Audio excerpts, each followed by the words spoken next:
Welcome to today's analysis on EURUSD currency pair. This overview will shed some light what happened on the market this week and what could happen next week. If you like the analysis, click the like button and subscribe. Let's go. The price has reached the previous analysis goal, and that is 1.13094 support level. The price started the week in bearish mode and stayed like that until Thursday. Then the price made a retrace after hitting the support level.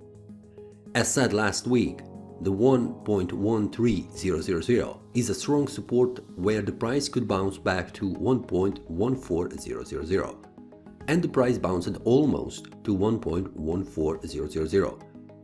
After that, the price returned back down and closed the week below 1.13000. It is a strong indication that the EURUSD is in the selling mode for the last 2 weeks. The bearish candles on the chart clearly show that. The price has moved outside of the downtrend channel and stopped for a while on the 1.13000 level.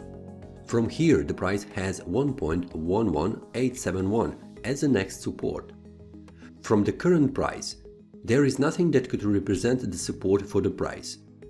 If the next Monday closes below current price, then 1.11871 is the next stop for the price. This support level was touched last time in June 2020 and represented a strong support for the price. So we can expect the same scenario here. That is all from today's analysis. I hope you enjoyed. If you have any question, feel free to leave a comment. If you like the analysis, click the like button and subscribe. See you next time and a happy trading!